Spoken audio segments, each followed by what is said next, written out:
सिद्धं सुद्धं वनमियं जीर्णवर्णेमि चन्द्रमकलङ्कं गुणगणभूषणोदयं जीवस्य परुवणं मोक्षम्। जय बोलो सिद्धांत चक्रवर्ती निमिचंद्र आचार्य देव की जय बोलो परम पूज्य चारित्र चक्रवर्ती समाधि सम्राट आचार्य शांति सागर जी महाराज की जय। बोलो प्रातः स्मरणीय गुरुदेव समंत भद्र मुनि महाराज की जय। बोलो परम पूज्य चक्रवर्ती सुंदर सागर जी महाराज की जय। बोलो परम पूज्य मम दीक्षा गुरु वात्सल्य सिंधु आचार्य श्रेयस सागर जी महाराज की जय।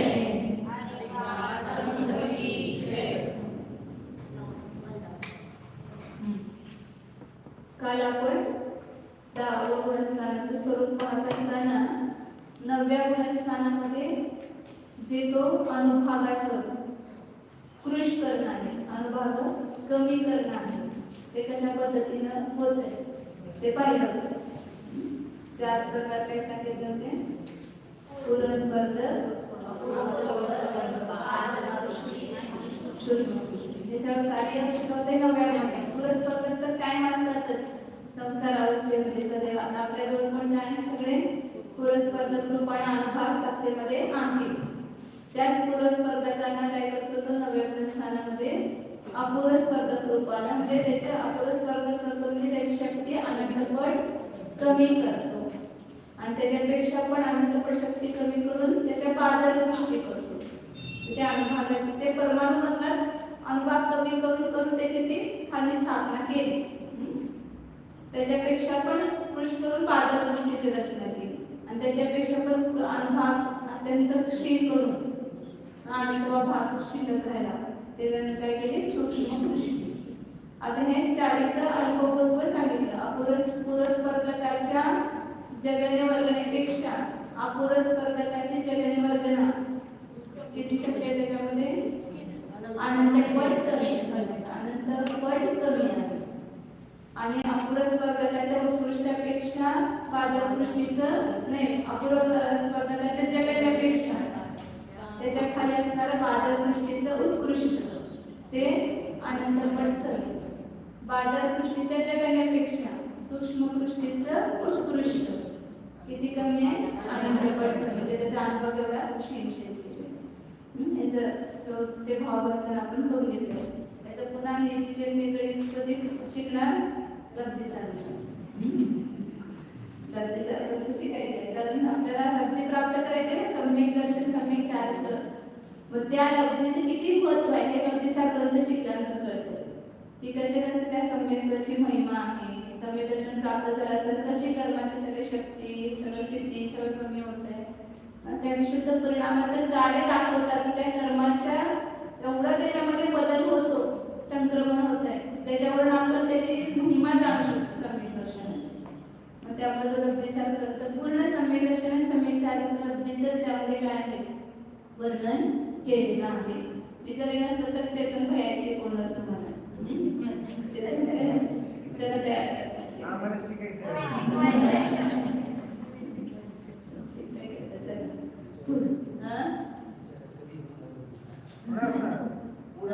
चार होंगे पूरा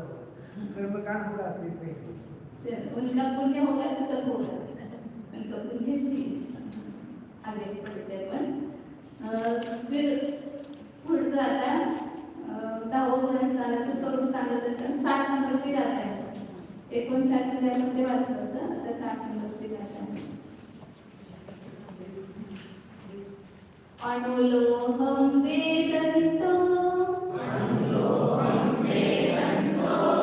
जीवो वसामगो बखवगोवा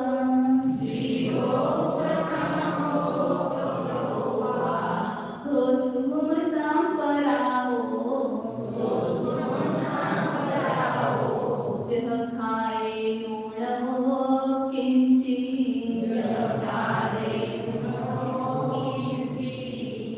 अनुलोहं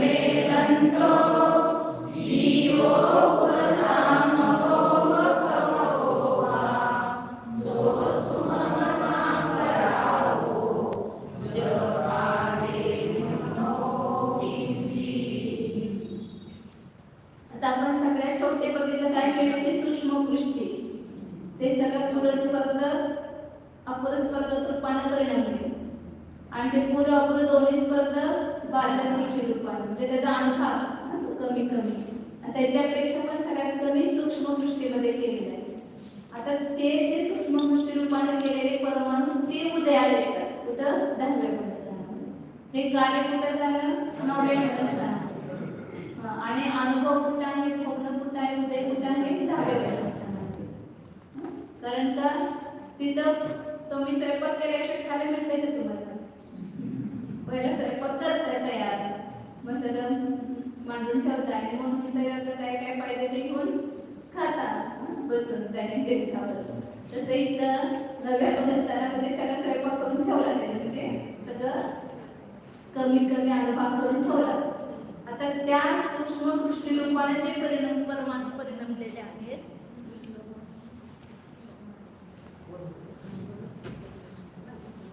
जो शपक श्रेणीवाला आहे, शपक श्रेणीवाला आहे त्याचे सगळं रूपाने झालेलं आहे.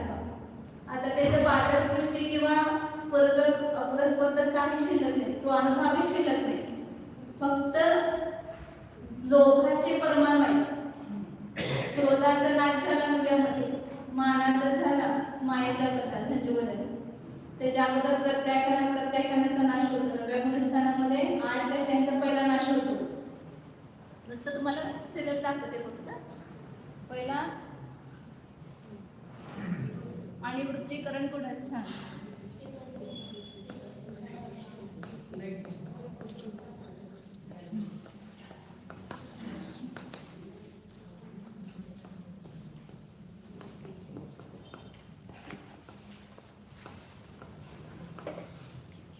अंतःकरण झालं होते ना 10व्या गुणस्थानात. ते अंतःकरण व्हायच्या अगोदरच 8 कशांचा नाश होतो. कुठल्या?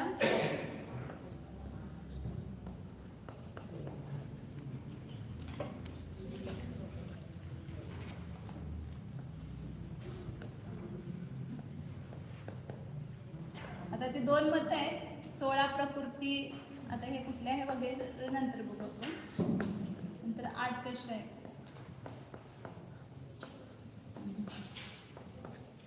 8 कशा म्हणजे कोणते घ्यायचे? मधले 8 कशा आहेत. अप्रत्यक्षावर प्रत्यक्ष 4 अनंताबंदी 3 दर्शन मोहनी श्रेणीवर चढायच्या अगोदरच नाश झाला.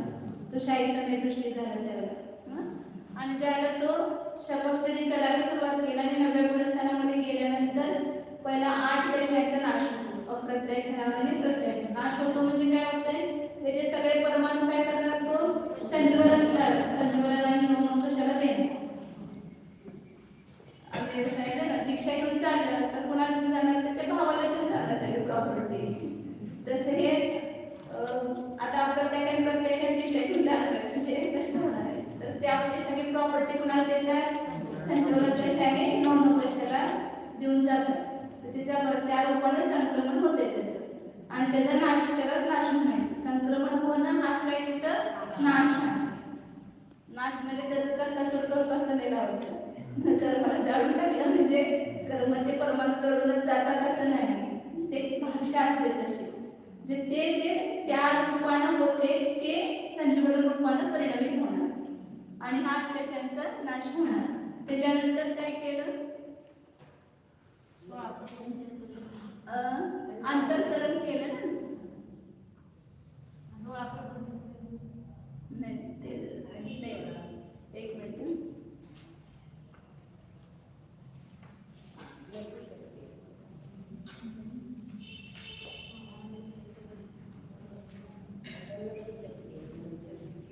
अंतःकरण चारित्र मोहन याचंच करायचंय ना. अंतःकरण आता या ठिकाणी चारित्र मोहन याचं होणार. बरोबर आहे की. म्हणजे म्हणजे शपथ श्रेणीवर थोडं वेगळं होणार आणि औषध श्रेणीवर थोडं वेगळं होणार. औषध श्रेणीवर 21 प्रकृतींचं अंतःकरण करतं, परंतु शपथ श्रेणीवर 21 प्रकृतींचं करणार नाही. तिथं संजीवन 4 कशा आणि 2 कशा 13 प्रकृतींचंच करणार अंतःकरण. कारण का 8 कशा पहिलेच नष्ट होतात ना, त्यामुळं त्याचं करणार. आणि ज्यावेळेला औषध श्रेणी चढेल तर 21 प्रकृतींचं अंतःकरण करणार, म्हणजे त्याच्या अंतरायण करणार. तुम्हाला काल सांगताना 21 प्रकृतीचं सांगितलं ना अंतर्गत करतो ते फक्त उपशम श्रेणीवर लावायचं. शपक श्रेणीवर पहिला 8 कशांचा नाश होणार आणि त्याच्यानंतर अंतर्करण करणार 13 प्रकृतींचं. आणि मग त्याचा क्रमानं काय करणार तो पहिला नपुंसक वेदाचा नाश करतो, मग स्त्री वेदाचा नाश करतो. म्हणजे सगळं त्या पुरुष वेद रूपाने संक्रमण होऊन त्याचा नाश होणार. त्याच्यानंतर आता हे अंतर्करणच आहे. अंतर्करणामध्येच हे प्रथम स्थितीमध्ये काम करतो. मग 7 9 कशा आहेत? 9 9 कशा आहेत की नाही? तर त्यातला नपुंसक वेदाचा पहिला नाश होतो, मग स्त्री वेदाचा नाश होतो आणि नंतर 7 9 कशांचा एकदम नाश होतो. पुरुष वेद आणि हास्य रती आरती शौर्य जुगुप्सा ह्या 7 प्रकृती आणि पुरुष वेद अशा 7 9 कशांचा एकाच वेळेला नाश होतो. आणि त्याच्यानंतर मग संज्वलन क्रोध, संज्वलन क्रोधाचा नाश होतो. हे सगळं अंतरायमामध्येच काम व्हायला लागलेलं आहे. आता संज्वलन क्रोधाचा वगैरे नाश व्हायचा. त्याच्यानंतर संज्वलन मानाचा नाश होणार, संज्वलन माया हे सगळे नष्ट झाले. आता राहायला कोण? संज्वलन लोभ. तर इथं बादर लोभाचा नाश होणार. लोभाचे कोण भेट करायचे? बादर लोभ आणि सूक्ष्म लोभ. तर बादर लोभ म्हणजे जे स्पर्धक रूप आहेत ना आणि बादर पृष्ठी रूप त्याला म्हणायचं बादर लोभ. असे ते दाखवले तर आणि तुम्हाला हे पूर्व स्पर्धक, त्याच्या खाली अपूर्व स्पर्धकाची रचना केली, नंतर बादर पृष्ठींची रचना केली खाली. तर हे सगळं बादर लोभ म्हणायचं याला. अजून हा अनुभव कसा आहे? बादर म्हणजे स्थूल आहे आणि त्याच्यानंतर खाली ह्या बादर पृष्ठीनंतर सूक्ष्म पृष्ठीची रचना केली. सूक्ष्म लोभाची, लोभाचं फक्त सूक्ष्म पृष्ठी कुणाची होते? फक्त इथपर्यंत सगळ्या कशांचं होणार, परंतु हे सूक्ष्म पृष्ठी जी आहे फक्त ती लोभाची होणार. आता हा सगळा कॅन्सल होतो. म्हणजे सगळा अनुभाग जो आहे तो पूर्ण हे पूर्व बादर पृष्ठी करतो तेव्हाच अपूर्व स्पर्धक नष्ट होतात. ते सगळेच परमाणू बादर पृष्ठी रूपाने करतो आणि बादर पृष्ठी रूपाने केल्यानंतर लोभाचं सूक्ष्म पृष्ठी रूपाने करतो. तर ह्याला हिथं ज्याला संज्वलन लोभ आहे, हिथं नाशाचा जो काळ आहे ना, हिथं सूक्ष्म पृष्ठीकरण आहे त्याचं. ह्या शेवटची 9व्या गुणस्थानाच्या शेवटच्या अंतर्मुहूर्तामध्ये तिथं सूक्ष्म पृष्ठी करतो लोभाची आणि मग त्याचा हे जे सूक्ष्म पृष्ठी रूपाने परिणाम होईल. सगळे परमाणू कशा रूपाने झाले? सूक्ष्म पृष्ठी रूपाने. म्हणजे त्याचा अनुभाग त्या बादर पृष्ठीपेक्षा सुद्धा अनंतपट कमी झाला. खूप कमी शक्ती राहिली त्याच्यामध्ये कशा उत्पन्न होण्याची. तर अशा त्या मंद कशाचा उदय कुठे येतो? 10व्या गुणस्थान. हे 9वं गुणस्थान संपलं, इथं बादर लोभ इथं संपला. मग ह्या सूक्ष्म पृष्ठीमधला उदय इथं येतो. मग ह्याला म्हटलं सूक्ष्म सांप्राय गुणस्थान. हे सगळं कुठं झाले? हे 9व्या गुणस्थानामध्ये आणि वृत्तीकरणामध्ये.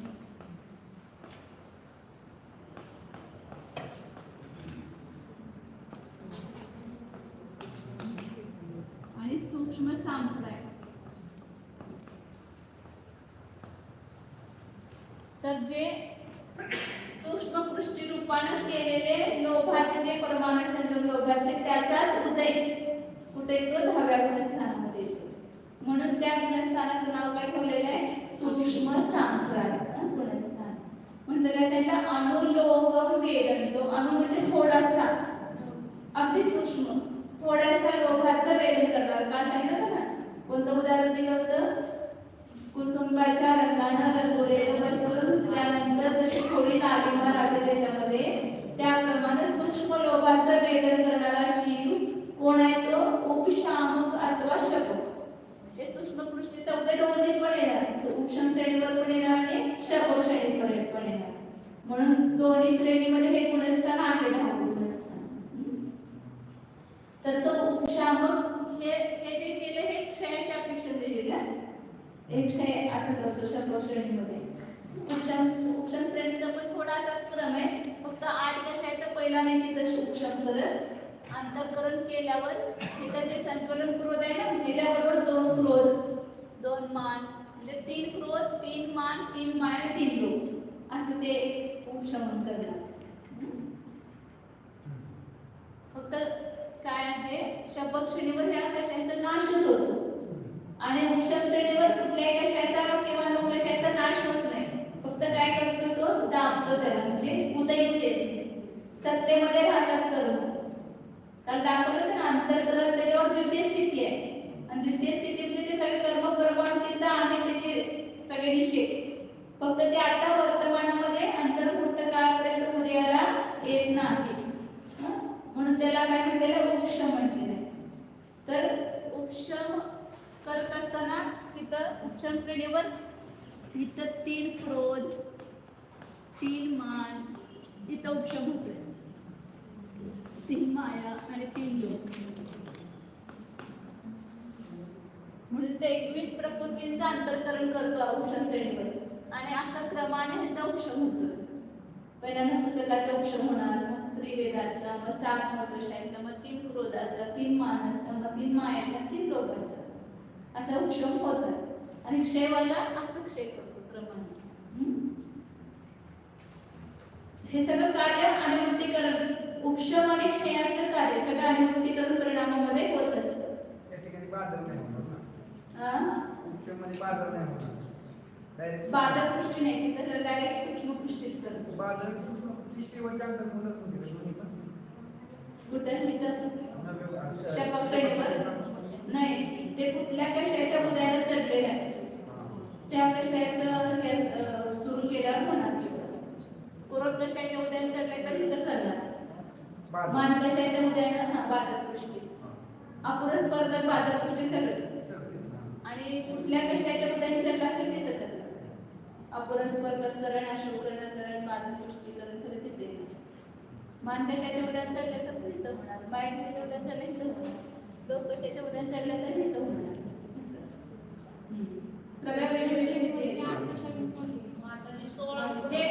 प्रत्येक क्षणावर प्रत्येक क्षणावर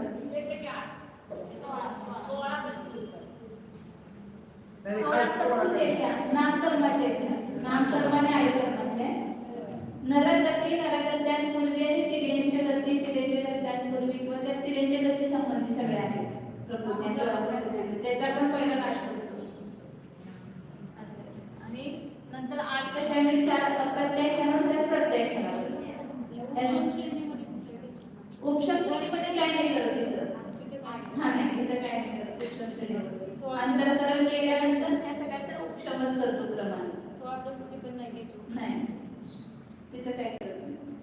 शपक श्रेणीवर असेल तरच नाश होतो. शपक श्रेणीवर चढलेला जीव जो आहे ना तो नाश करत जातो ना. मग त्याच्या आपल्याजवळ आता स्टॉक रूपांसाठी सगळ्या प्रकृती असतात. मग त्याचा नाश कुठं होतोय 9व्या गुणस्थानामध्ये होतो. नरगती नरगत्यांपूर्वी पण आपल्याजवळ आहे आता. तिरेचे गत्यांपूर्वी पण आहे. परंतु ती सत्तेमध्ये आहे का उदय येते. मग ते सत्तेमध्ये असलेल्याचाच नाश करतो. नाश करतो म्हणजे तो अन्य प्रकृती रूपाने संक्रमण करून तिचा नाश करतो. सगळीकडे नाश तसाच असतो. दुसऱ्या प्रकृती रूपाने करायचं आणि ती उदयाला त्याचं निश्चय होऊन जाणार ते कर्मप्रमाणे.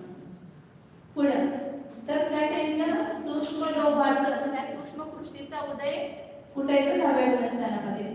वेदन करणारा जो उपशामक किंवा क्षपक असतो तोच त्याला सूक्ष्म सांप्राय म्हणतात. सांप्राय म्हणजे पण कषाय होतो. जिथं कषाय कसा आहे सूक्ष्म आहे अत्यंत तर त्याला सूक्ष्म सांप्राय गुणस्थान म्हणतात. तो कसा आहे जग खाये गुणवो किंचित तो यथार्थापेक्षा थोडासा कमी आहे. यथार्थ म्हणजे कशाला म्हणायचं की जसं आत्म्याचं स्वरूप आहे मोहानरहित तसं होणं जे यथार्थ चारित्र्य पूर्ण मोहाचा अभाव होणं. परंतु ते यथार्थ चारित्र्य व्हायला अजून हा थोडा कमी कारण थोडं सगळं या ठिकाणी सूक्ष्म लोभाचा उदय आहे. म्हणून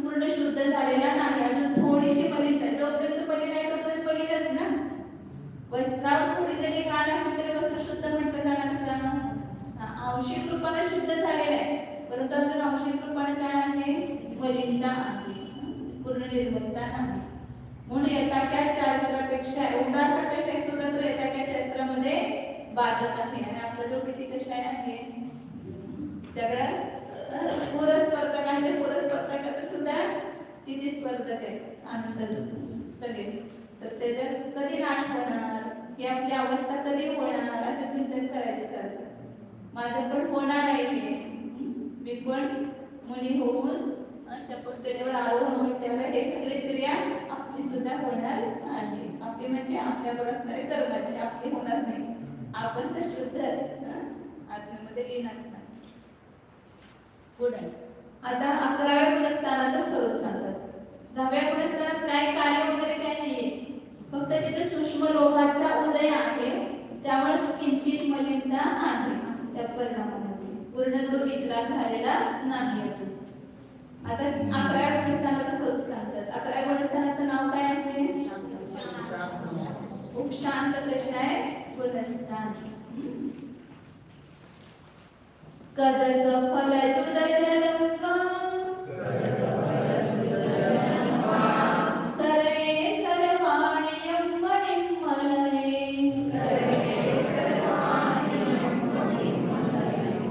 सयलोभ संतमोहो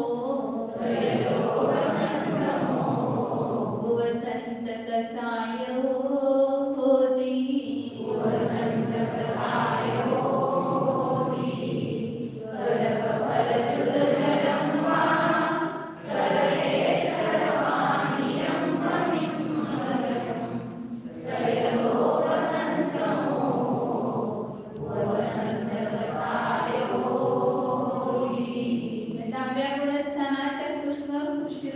परिणमलेले जे परमाणु आहेत त्याचा सगळा उदय शेवटच्या समयापर्यंत येऊन ते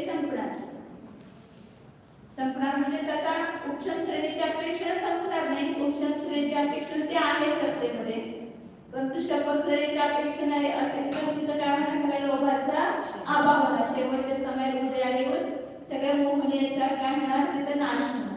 परंतु हा 11व्या गुणस्थानात जो जाणारा जीव आहे, उपशम श्रेणीवर चढलेला आहे, जो उपशम श्रेणीवर चढलेला जीव आहे तोच 11व्या गुणस्थानात जाणार. तो शपथ श्रेणीवर चढलेला जीव जाईल 11व्या गुणस्थानात नाही, तो एकदम उडी मारणार. 10व्यातून कुठे जाणार, एकदम 12व्यामध्ये एक सोडून जाणार, त्याला 11 गुणस्थान होणार. 11 गुणस्थान हे उपशम श्रेणीच्या अपेक्षेनेच आहे.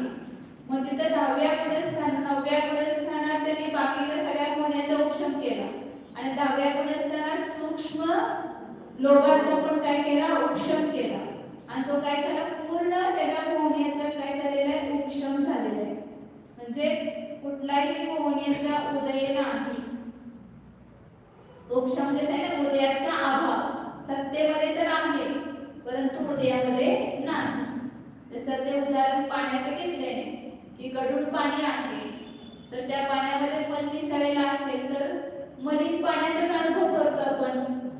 ग्रामीण लोक आहेत ना, तसंच ते गढूळ पाणी पितात तर मनसहितच त्या पाण्याचं सेवन करतात.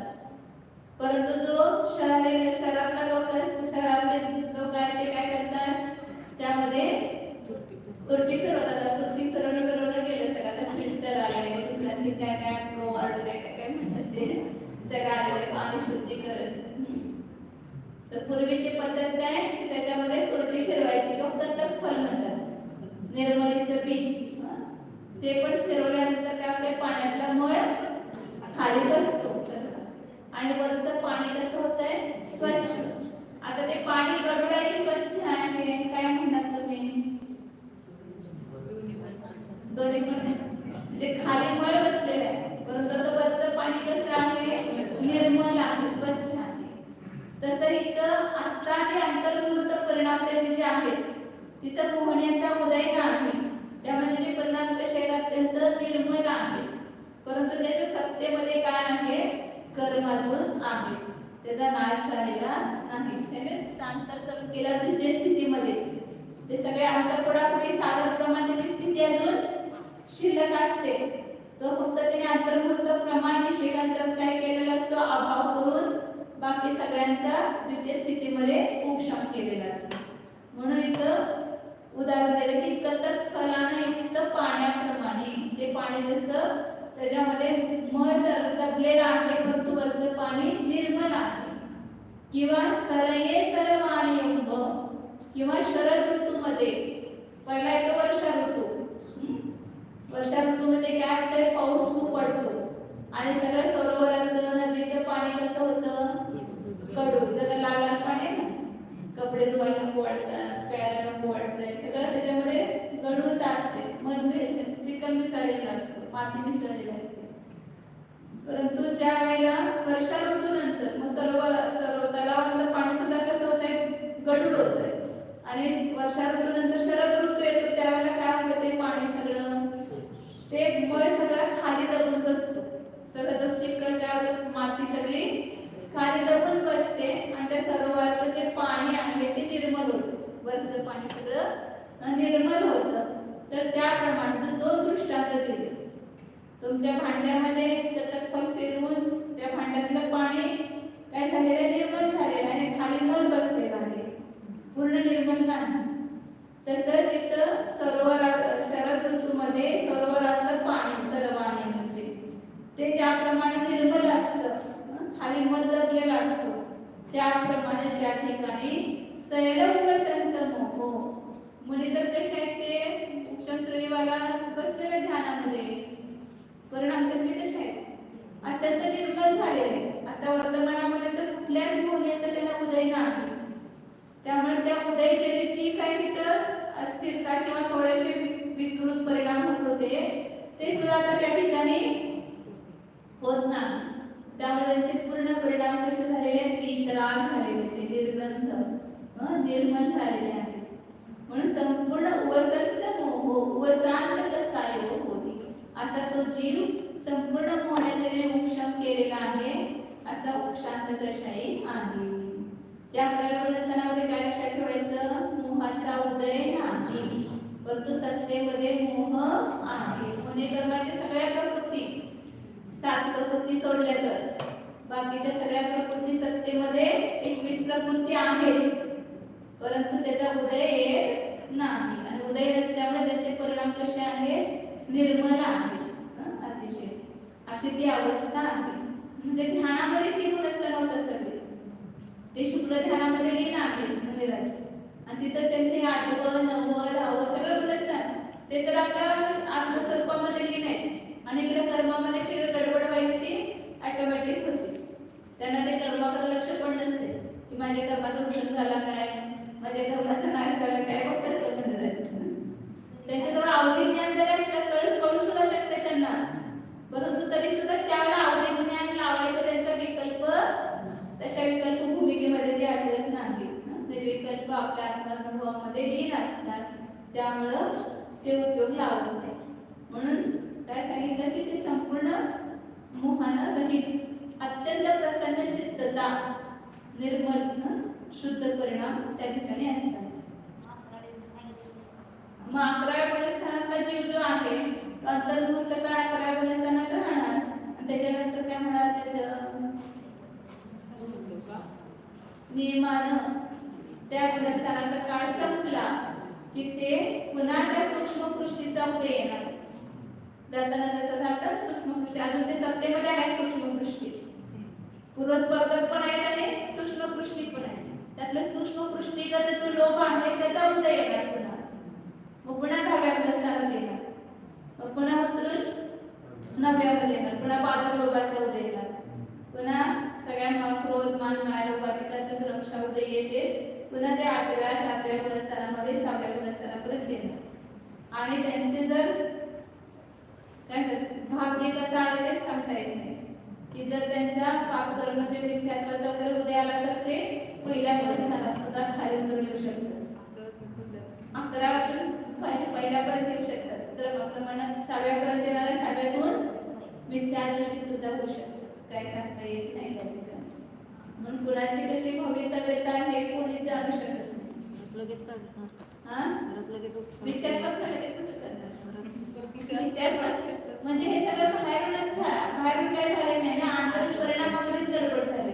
मग पुन्हा परिणाम सुधरून पुन्हा ते 7व्या गुणस्थानात प्राप्त होऊ शकतात, पुन्हा ते उपशम पुन्हा ते उपशम समेक करावं लागेल त्यांना, मग पुन्हा उपशम श्रेणी चढू शकतात. क्षायिक सम्यक दृष्टी असेल तर तुम्ही निमित्तात्मक येणारच नाही. जर द्वितीयोक्षम सम्यक झालेला असेल तर ते उपशम सम्यक सुटून ते परत येऊ शकते संभावना आहे. तर हे उपशम म्हणून सांगितलं ना, जीवन के परिणाम की अति विचित्रता वेगू प्राणी ते सांगतात 11 पुरस्थान चढी आणि तिथून उतरून तर ते निबोधापर्यंत पण जाऊ शकतो. असंख्य जीव असे आहेत की ते निबोधामध्ये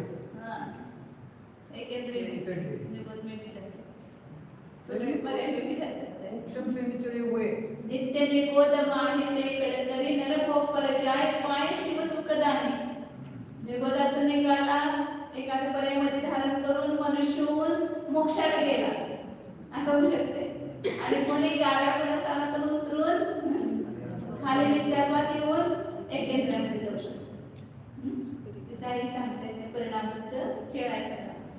परिणाम कसे आपले सावधान ठेवायचे ते तिकडे म्हणजे सगळ्या जास्त सांभाळ आपल्या परिणामांचा करायचा आहे. सगळ्या परिणामांचा खेळ आहे. बाहेरची वस्तू कधी आपल्या आली का गेली का त्याच्यामुळे आपलं नुकसान किंवा फायदा नाही.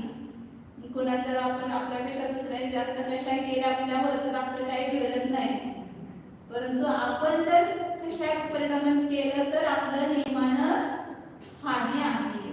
आपला बिघाड आपल्या संश्लेष परिणामामुळे आहे, दुसऱ्या कशामुळे नाही. आपल्या परिणाम कशी विशुद्धी टिकवायची, बाहेरच्या सगळ्या गोष्टींना उपेक्षा करायची. त्याची काय काम होऊ दे न होऊ दे, कोणी आपल्याला मानू देत न मानू देत तिकडे आपलं लक्ष द्यायचं नाही. परंतु माझे परिणाम शुद्ध राहावे म्हणजे विचलित होऊ नये, अशुभामध्ये जाऊ नये, मिथ्यात्वामध्ये जाऊ नये, त्याचा आपण प्रयत्नपूर्वक पुरुषार्थ करायचा. आता कर्माचा उदय आला, भवितव्य तर आपण बदलू शकत नाही, परंतु पुरुषार्थ आपण करू शकतो. पुढे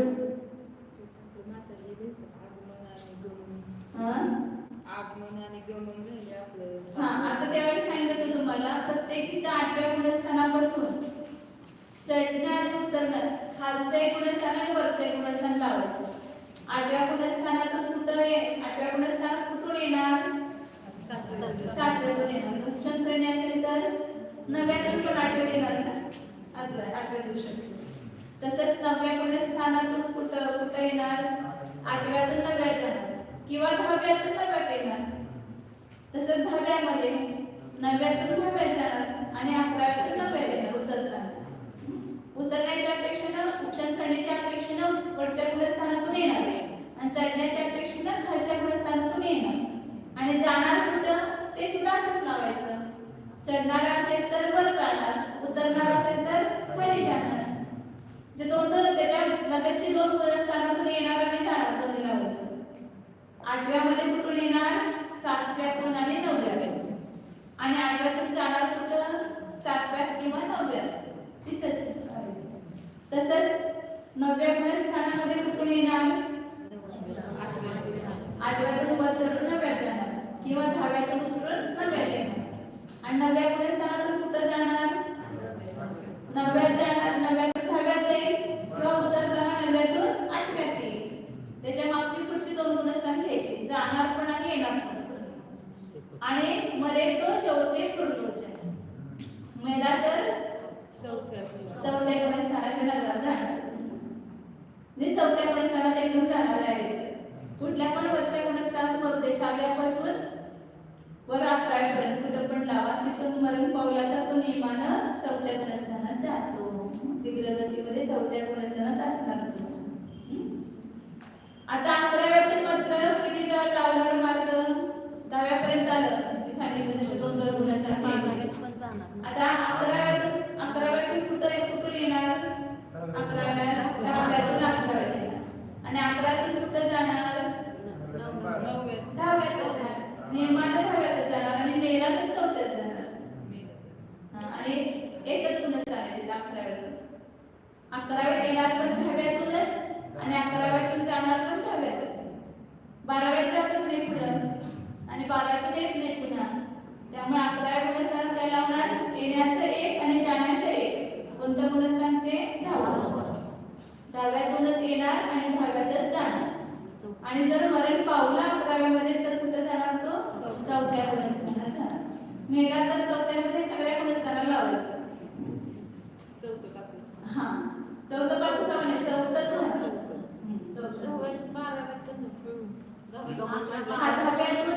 10व्यातून तसे 3 मार्ग लावावे लागतात, कारण ती श्रेणी वेगळ्या लावावी लागेल.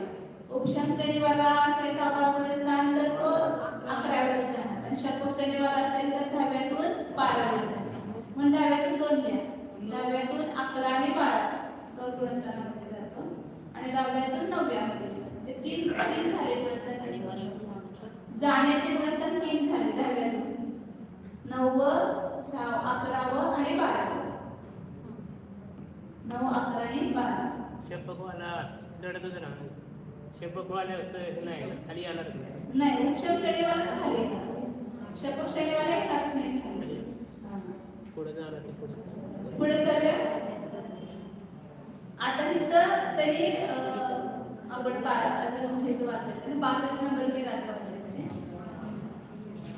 12व्या गुणस्थानाचं स्वरूप सांगताय. निस्से सखी नमो बलिहामल भायण उदय समचित्तो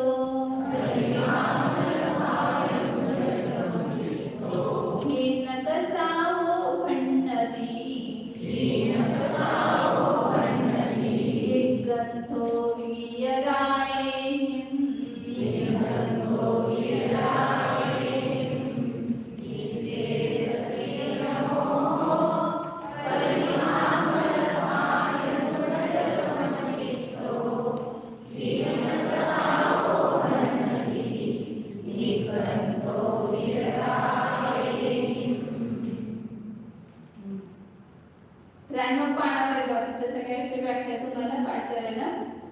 उपशांत गुणस्थान, शील गुणस्थान आणि सूक्ष्म सांगायचं 91 पानावर नोट्स मध्ये. ते तुम्हाला अर्थसंपुष्टी नाही शिकवली मी, फक्त ते स्पर्धक सांगितले. रामपुर स्पर्धक, तुळ स्पर्धक, ते काही संपुष्टी आता आपण शिकली. तर काय सांगतात तिथं शील कशाय गुणस्थान जे निस्सेस खीन मोह, जिथं काय झालेलं मोहाचा निशेष म्हणजे काही शेष न ठेवता थोडं पण शिल्लक ठेवला नाही. मोह हा कोण आहे आपला शत्रू. नक्की का दिसतंय का शत्रू आपल्याला? आपला शत्रूच वाटत नाही ना, आपला मित्र वाटतो आपल्याला. आपण कारण त्याला अगदी प्रेमाला जवळ ठेवून घेतलेला आहे. चारी कशाला आणि आपल्या कशाचं पोषण पण करतो. मी केलं तर कशा बरोबरच आहे असं वाटतं आपल्याला. तर ज्ञानाची मान्यता काय असते? कशाय झाला तरी अंतरंगातून त्या कशाला काय समजतो? हा कशाय करण्यायोग्य नाही, हे आहे सोडण्यायोग्य. थोडा पण कशाय करण्यायोग्य नाही. मग इथं 12व्या गुणस्थानामध्ये तर थोडा पण कशाय झाला नाही, पूर्ण मोहाचा काय केला? नाश केला. 10व्या गुणस्थानाच्या शेवटच्या समयातच काय झालं? त्याचा पूर्ण मोह संपला. थोडासा लोभ होता तो 10व्यामध्ये उदयाला आला आणि तो सुद्धा काय झाला? लोभ संपला. आणि मग तो जीव काय झाला? 10व्यातून एकदम 12व्या गुणस्थानात गेला आणि तो संपूर्ण मोहाचा ज्याने नाश केलेला शपक श्रेणीवाला जीव आहे. असा तो कसा आहे त्याला उदाहरण दृष्टांत दिला. फलिहामल भायण उदय समचित्तो. आता तिथे 11व्याच्या भांड्यामध्ये काय दिसत होतं? खाली काचेचा पेला आहे, त्याच्यामध्ये खाली मळ दिसत होता आणि वरचं पाणी निर्मल होतं. मग त्याच्या सत्तेमध्ये सगळे कशाय आहेत दडलेले, परंतु याच्या सत्तेमध्ये आहेत तर कशाय सत्तेतूनच पूर्ण नाश केलेला. सगळ्या कशाला एकमेकाला देऊन गेले सगळे कशा, आणि शेवटी लोभानं कुणाला दिलं? कुणाला दिलं नाही, त्यांनी सगळं भोगेल संपवलं. त्या लोभाचं कसं संपणार? तर स्वतःचा उदय येऊनच त्याची शक्ती शील होऊन त्याचा उदय आला थोडा थोडा, आणि ते सगळे कर्म परमाणू काय झाले? अकर्मरूप झाले. नाश झाला म्हणजे काय होतं? ते परमाणू कुठं नष्ट होत नाही, परमाणू पण नित्य आहे. त्यांच्यामध्ये आपल्या आत्म्यासारखा नित्य धर्म आहे. प्रत्येक द्रव्य कसं आहे? नित्य आणि अध्यात्मक. म्हणजे कर्म परमाणूचा नाश झालाय पर्याय रूपानं, परंतु द्रव्य रूपाने त्या परमाणूचा नाश झाला का नाही. ते कर्म परमाणू अवस्था बदलून दुसऱ्या अवस्था अकर्म रूपाने परिणमते. म्हणजे कुठे पण गेले असतील, कुठल्या पण परमाणू रूपाने ते परिणमले असतील, ते फक्त कर्मरूप राहिले नाही, म्हणजे त्याचा नाश होण्याचा परमाणू. जसं आत्मा नष्ट होत नाही ना, तसा परमाणू पण नष्ट होत नाही. नाहीतर आपल्याला नेहमी सवय लागली, शरीराचा नाश होतो, आत्म्याचा नाश होत नाही. शरीराचा नाश होतो म्हणजे काय, ते पुतळे नष्ट होतात का, ते पण अवस्था बदलतात. जसं आत्मा अवस्था बदलतो तसं ते पुतळे द्रव्य सुद्धा आपली अवस्था बदलून दुसऱ्या अवस्था रूपानं परिणमतात. तर त्यांची कर्मरूप अवस्था होती, आता ती कर्मरूप अवस्था सोडून जाणार आणि दुसऱ्या कोणत्या तरी अवस्था रूपाने ते परिणमणार. कुठे जाऊ शकतं, ते कुठल्याही रूपाने होऊ शकतं. म्हणून काय सांगितलं तिथं, जिथं संपूर्ण मोहाचा नाश झाला, निशेष म्हणजे थोडा सुद्धा शेष न ठेवता नाश झालेला, असं तो उदाहरण सांगत होतो की स्फटिकाच्या भांड्यामध्ये ठेवलेल्या निर्मळ पाण्याप्रमाणे. आता त्यातलं जे पाणी होतं स्वच्छ पाणी, ते दुसऱ्या स्फटिकाच्या भांड्यात काढलं आणि तो मळ बाजूला केला, तर ते पाणी कसं आहे, ते आता ते स्फटिकाच्या भांड्याची स्वच्छता, त्या निर्मळ दिसते ना पाणी त्याच्यामध्ये. तुम्ही सर आता काय करताय, पाहुणे वगैरे आले तर काचेच्या ग्लासमध्ये पाणी कशामध्ये द्यायचं, काचेच्या ग्लासमध्ये, छान दिसते ना ते दिसायला. त्यामुळे कसं एक आचार्य पण उदाहरण देतात की स्फटिकाच्या भांड्यामध्ये ठेवलेल्या निर्मळ पाण्याप्रमाणे त्याचं समचित्त, त्याच्या समान त्याचं चित्त झालेलं आहे. ते चित्त म्हणजे परिणाम घ्यायचं, त्याचे परिणाम निर्मळ झालेले आहेत. असा तो कोण आहे, क्षीण कसा हो, क्षीण कशा आहे गुणस्थानावरती, त्याला काय म्हटलेलं आहे, बियर आहे निगंत म्हणतो. त्याला निर्ग्रंथ ही संज्ञा आहे, निर्ग्रंथता तिथं पूर्णता झाली. आता मुनिराजांना पण आपण निर्ग्रंथ म्हणतो, तर हे स्थूल रूपाने निर्ग्रंथता. इथं 12 कशांच्या उदयाचा अभाव आहे, परंतु संजोग कशाचा उदय आहे की नाही. म्हणजे अभ्यंतर परिग्रह किती म्हणतो आपण, 14. मिथ्यात्व, क्रोध, मान, माया, लोभ, 9 कशा आहेत, 9 कशा आहेत, हे 14 अभ्यंतर परिग्रह आहे.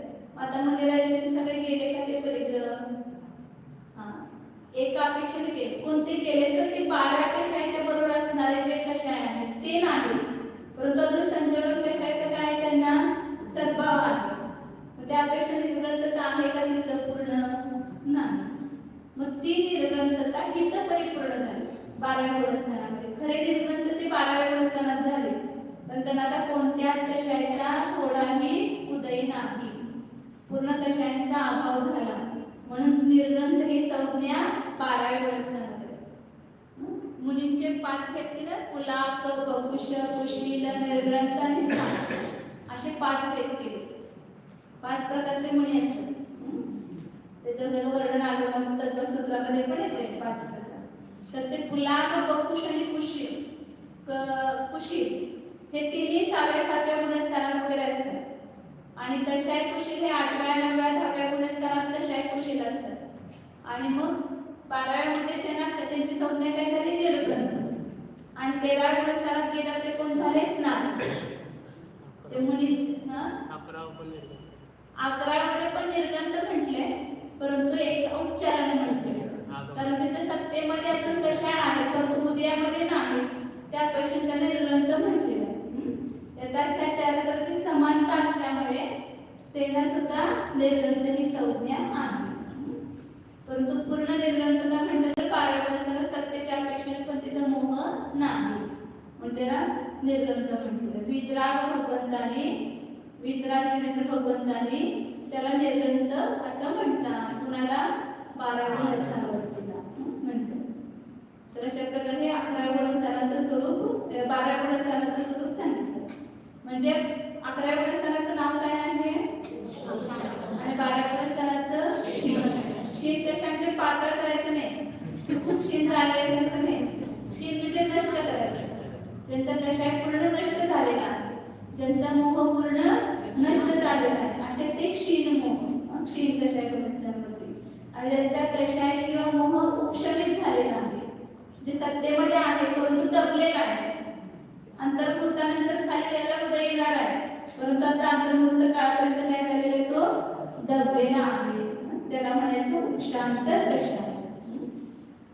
त्याच्या तेवढ्या काळापर्यंत ते सुद्धा त्यांचं सुद्धा यथाख्यात चारित्रच आहे, त्यांचे सुद्धा परिणाम निर्मलच आहे. तर आता उद्यामध्ये एक प्रवृत्ती नसल्यामुळं तिथं वर्तमान परिणामामध्ये यथाख्यात चारित्र जसं 12व्या गुणस्थानावरच आहे तसंच आहे, पण यथाख्यात चारित्राचा परिणाम एकच सांगितलेला आहे.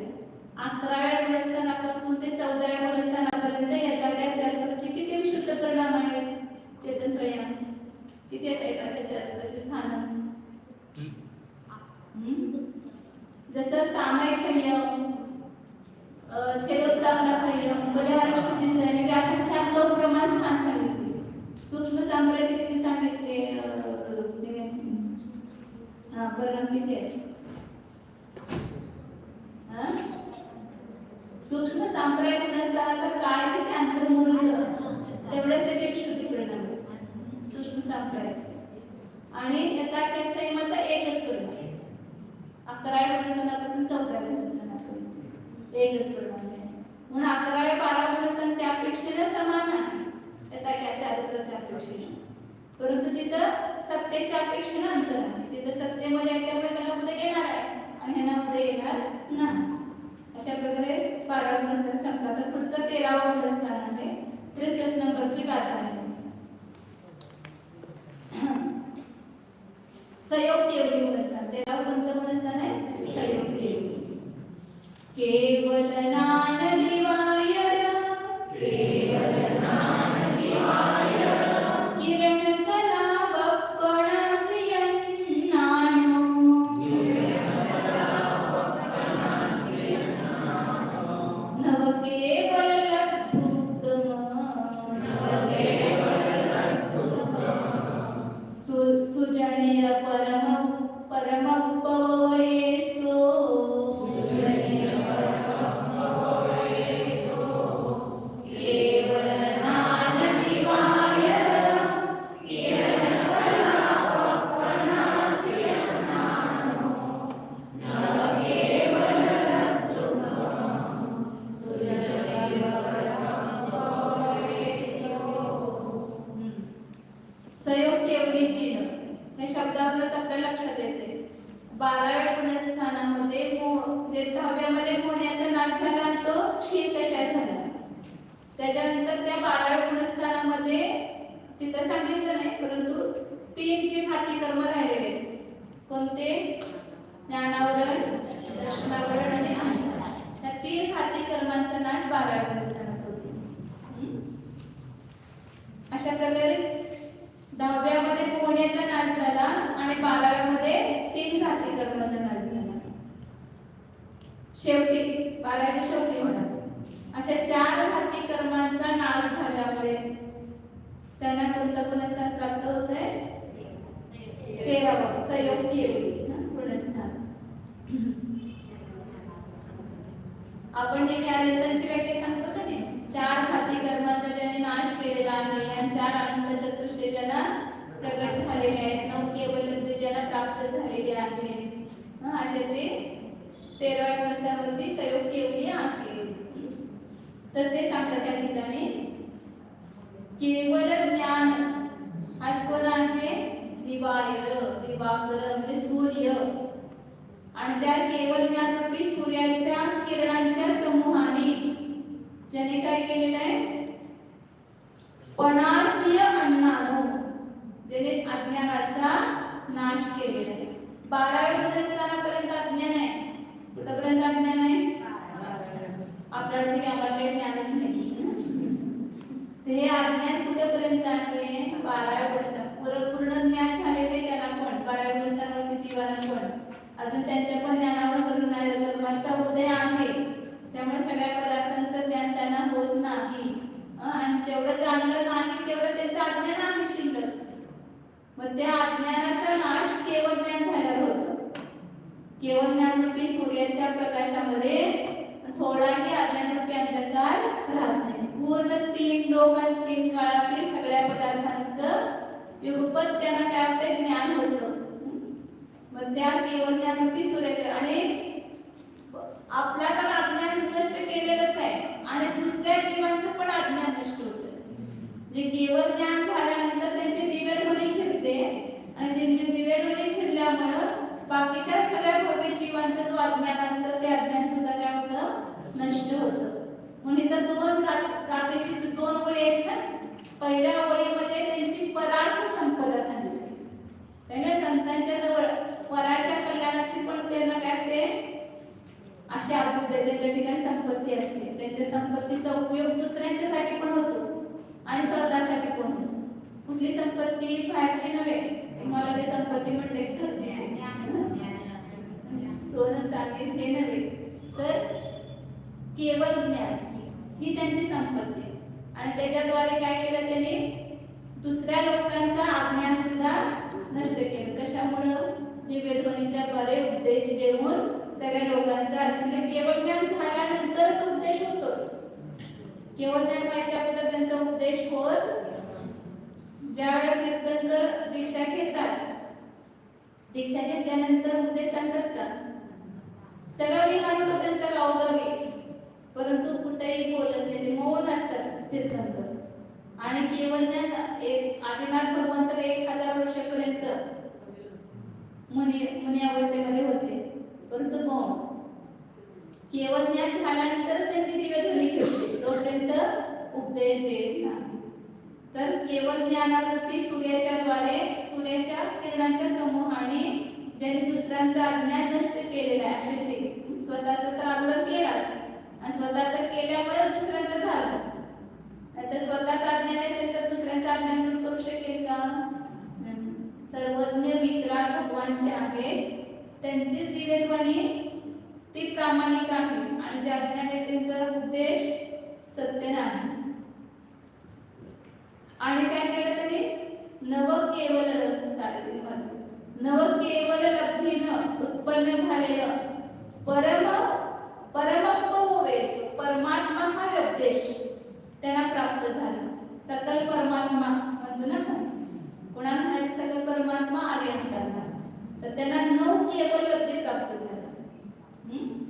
आता आपण हे उद्या बघू नव केवल लब्धी कोणत्या आहेत त्या. तर ही त्यांना स्वार्थ संपदा त्यांची निजी संपत्ती स्वतःसाठीच हे नव केवळ लब्धीचा उपयोग दुसऱ्यांना नाही त्यांच्या स्वतःसाठीच त्यांना त्याचा उपयोग आहे म्हणून त्याला स्वार्थ संपदा म्हटलं आणि ती वरच परार्थ संपदा सांगितली त्यांची. दिव्यध्वनीच्या द्वारे सगळ्या शिष्यजनांचा अज्ञान अंधकार दूर केला ही परार्थ संपदा दुसऱ्यांच्यासाठी त्यांची संपदा उपयोगी आली. आणि नव केवळ लब्धीची प्राप्ती झाली त्यांच्या स्वतःसाठीच आपल्या आत्मासाठीच ती संपदा प्राप्त झालेली आहे. आता नव केवळ लब्धी कोणत्या आहेत तर 4 बाकी कर्मांचं नाश झालेलं आहे ना. क्षायिक भावाची किती भेद आहेत पहिला क्षायिक ज्ञान क्षायिक दर्शन क्षायिक सम्यक्त्व चारित्र्य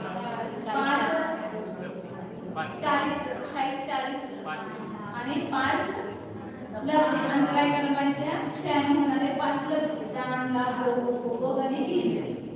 त्याचा आपण थोडंसं आपण उद्या बघू स्वरूप थोडं आणि मग पुढे जाऊ. तशी 9 केवळ लब्धी हे क्षायिक भावाचे 9 भेद आहेत त्यालाच 9 लब्धी म्हणायचं.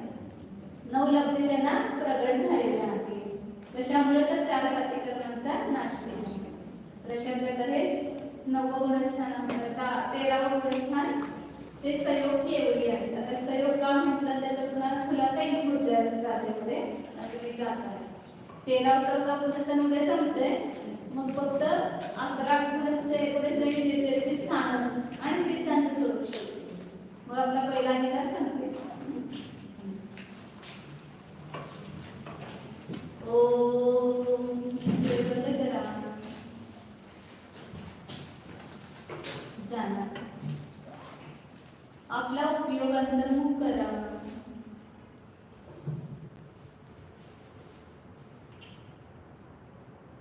उपयोगाला सांभाळा. उपयोग इकडे तिकडे न लावता या शरीरामध्ये असणारा जो आपला अनादि अनंत ध्रुव शुद्ध चित आनंद स्वरूप निज परमात्मा आहे त्याला जाण आहे. जर आहे तर मग का जाणू शकत नाही? तो आपल्या ज्ञानाचा विषय होऊ शकतो. आपल्या स्वसंवेदन प्रत्यक्ष ज्ञानाचा तो विषय आहे. तर जाण हे सर्व गुणस्थानरूप भाव या माझ्या ध्रुव स्वभावामध्ये नाहीत. हे सर्व पर्यायामध्ये व्यक्त होणारे भाव आहेत. कर्मपालीजनित भाव आहेत. मोहनी कर्माच्या निमित्ताने होणारे भाव औपाधिक आहेत. हा मी जी निरुपाधी स्वरूप आहे. अनादी काळापासून हा मी आहेच. अनादी काळापासून मी चैतन्य स्वरूपच आहे. हे माझे स्वरूप बदललेले नाही, कायम आहे.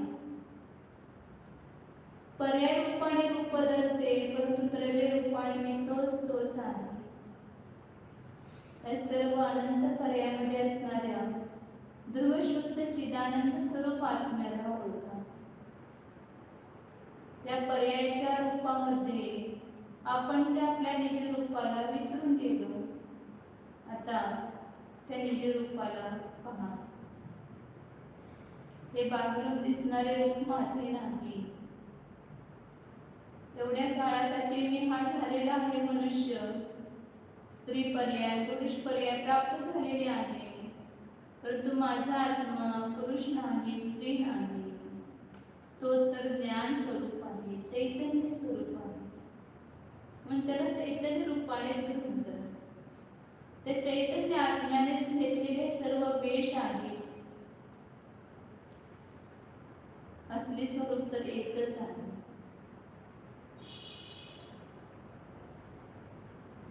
हा मी ज्ञानाचा घनपिंड आहे. शुद्ध चैतन्याची मूर्ती आहे. पहा अंतरंगामध्ये या आपल्या न्याय प्रभूचे दर्शन करा. आहेच.